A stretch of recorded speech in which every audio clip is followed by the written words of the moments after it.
115-ാമത്തെ സങ്കീർത്തനത്തിൽ കർത്താവ് മാത്രമാണ് ദൈവമെന്നാണ് പ്രഖ്യാപിക്കുന്നത്. ഞങ്ങളല്ല കർത്താവേ, ഞങ്ങൾക്കല്ല, അങ്ങയുടെ കാരുണ്യത്തെയും വിശ്വസ്തയെയും പ്രതി അങ്ങയുടെ നാമത്തിന് മഹത്വം പെടേണ്ടത്. അപ്പോൾ ദൈവത്തിന് മഹത്വം പെടേണ്ടത്, ദൈവത്തെയാണ് മഹത്വപ്പെടേണ്ടത്. അങ്ങയുടെ കാരുണ്യത്തിനും വിശ്വസ്തയ്ക്കും ഞങ്ങൾ നന്ദി പറയുന്നു. അവിടുത്തെ ദൈവം എവിടെയെന്ന് ജനതകൾ പറയാൻ ഇടയാക്കുന്നതിന് നമ്മുടെ ദൈവം സ്വർഗത്തിലാണ്. തനിക്കിഷ്ടമുള്ളതെല്ലാം അവിടുന്ന് ചെയ്യുന്നു.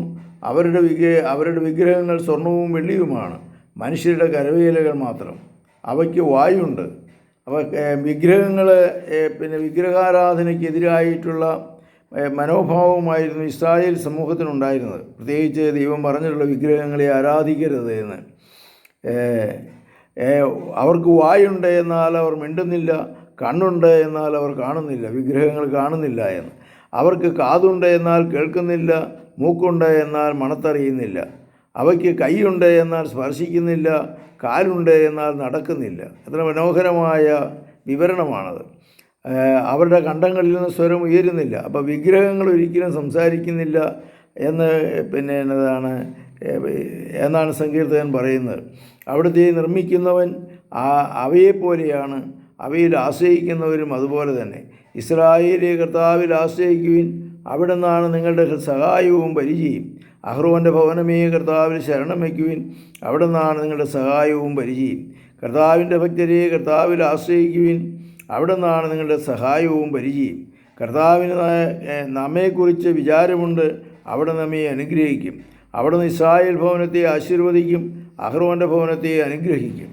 കർത്താവിൻ്റെ ഭക്തരെ, ചെറിയവരെയും വലിയവരെയും അവിടെ നിന്ന് അനുഗ്രഹിക്കും. കർത്താവ് നിങ്ങളെ അനുഗ്രഹിക്കട്ടെ, നിങ്ങളെയും നിങ്ങളുടെ മക്കളെയും. ആകാശവും ഭൂമിയും സൃഷ്ടിച്ച കർത്താവ് നിങ്ങളെ അനുഗ്രഹിക്കട്ടെ. അപ്പോൾ ദൈവത്തിൻ്റെ അനുഗ്രഹം നമ്മുടെ മേൽ വർഷിക്കട്ടെ എന്നാണ് പ്രവാചകൻ നമുക്ക് തരുന്നത്. പ്രവാചകനോടൊപ്പം ദൈവത്തിന് നമുക്ക് നന്ദി പറയാം.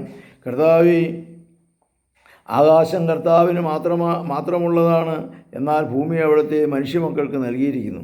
മരിച്ചവരും നിശബ്ദതയിൽ ആണ്ടുപോയവരും കർത്താവിനെ സ്തുതിക്കുന്നില്ല, എന്നാൽ അതെന്നേക്കും കർത്താവിനെ സ്തുതിക്കും.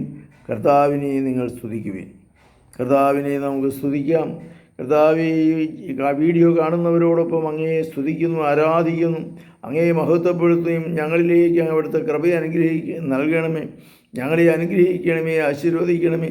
അങ്ങയുടെ കൃപ കാണുവാനും കേൾക്കുവാനും വായിക്കുവാനും എല്ലാം ഞങ്ങൾക്ക് അവസരം തന്നെ ഞങ്ങൾ നന്ദി പറയുന്നു. നമ്മുടെ കർത്താവ് യേശു മിശിഹായുടെ കൃപയും പിതാവായ ദൈവത്തിൻ്റെ സ്നേഹവും പരിശുദ്ധാത്മാവിൻ്റെ സംസർഗവും നിങ്ങളോടുകൂടെ ഉണ്ടായിരിക്കട്ടെ, ഇപ്പോഴും എപ്പോഴും എന്നേക്കും. ആമേൻ. യേശു മിശിഹായ്ക്കും സ്തുതിയായിരിക്കട്ടെ.